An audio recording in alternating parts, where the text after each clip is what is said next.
Welcome everybody to another episode of Make America Civil Again. I'm here with my buddy Kainoa. Thank you guys so much for tuning in. This week we're going to be talking about capitalism. But before we begin, please don't forget to hit the subscription on the bottom there and leave a comment. Tell me what you think. Tell me how you think things are going. I would love to hear from you. So, Kainoa, why don't you go ahead and tell everybody a little bit about yourself? Oh, all right. So thanks, Manny, for having me on your show. Co-workers at the same private school that we work at. So in that sense, I'm an educator and like an electioneerer, so to say, somebody that partakes in influencing elections. Today we're going to talk about economics. When it comes to economics, why are you so passionate about economics? I've studied it, and I'm passionate about history too. And history is so rich in politics and economics. It's just major influence in it.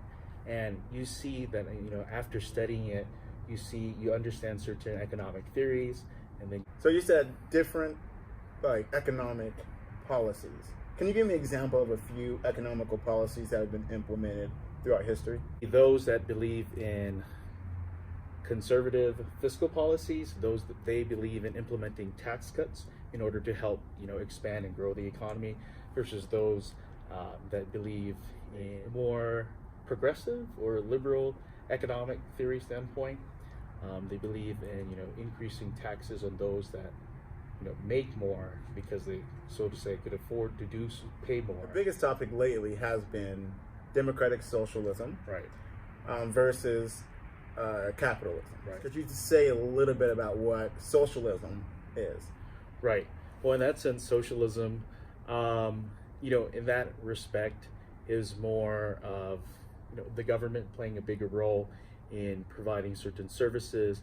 Everybody, pitching in their fair share, so to say, in order to take care of everybody. Could you give us an example of socialism in a specific country, whether it be recent or historical? The big news headline one is Venezuela. You see a country that is rich in natural resources that could have a flourishing economy, but due to certain political leadership styles and their belief in implementation in certain economic policy that has skyrocketing inflation rates, not enough supplies for the people of Venezuela to satisfy their needs, the necessities of life. So it sounds like that you probably lean farther away from socialism. I definitely believe in our free market system. Capitalism, I embrace capitalism. It definitely does need its checks and balances, just like our government does need its checks and balances. Again, I'm a firm believer in the free market system, and you work hard, you produce something that's of value, you should be rightly compensated for. What exactly is the free market and capitalism? Right.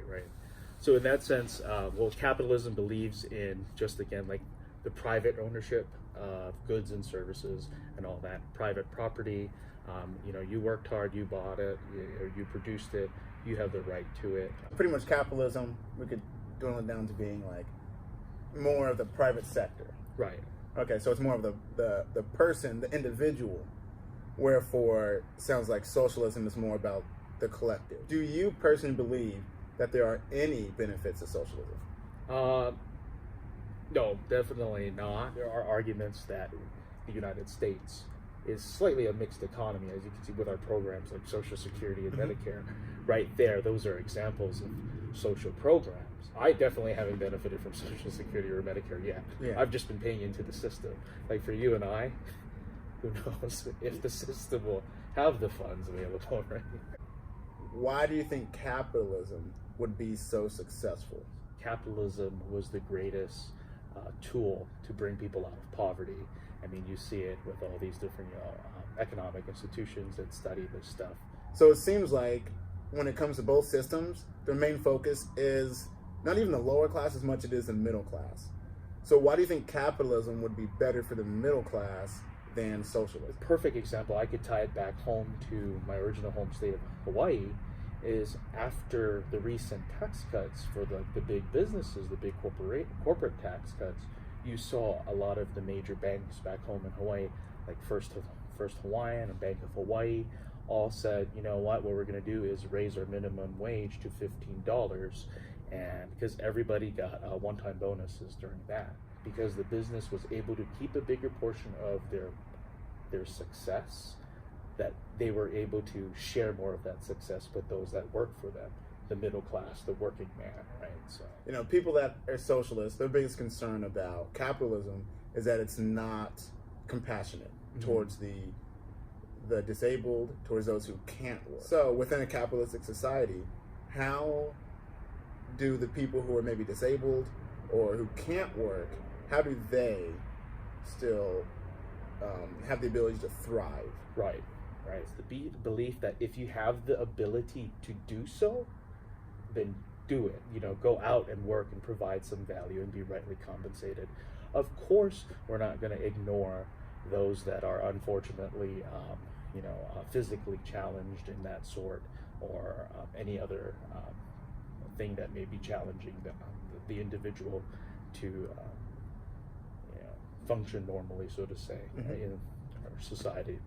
We'd have to come together in some ways and take care of that individual. Maybe the government can provide to an extent, but then you also again have the private sector, like our nonprofit organizations.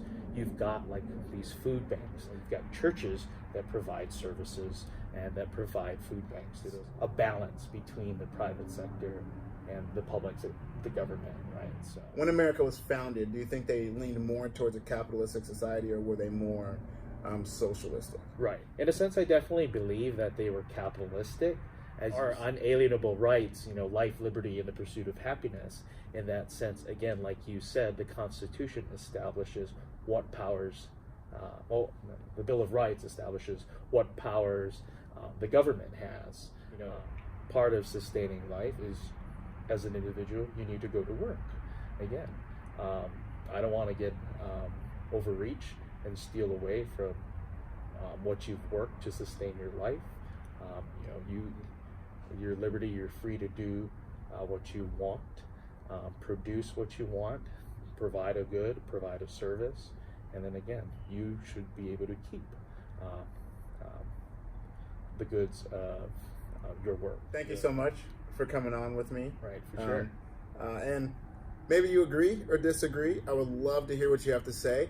Don't forget to hit the subscription and comment below. Maybe you're a socialist, maybe you're a capitalist, maybe you don't believe in either one. Let me know. I'll be sure to reply back, and maybe we can have a conversation. And maybe you yourself might want to end up on Make America Civil Again, and you can say something different. If you're a socialist, you can definitely tell Noah why you think he's wrong. If you're a strong capitalist and you have a different perspective of it, please let me know. Thank you so much for tuning in, and hope I see you guys again next Wednesday. Noah, thank you very much for coming on. Good. Thanks for having me, Manny. Yeah, absolutely.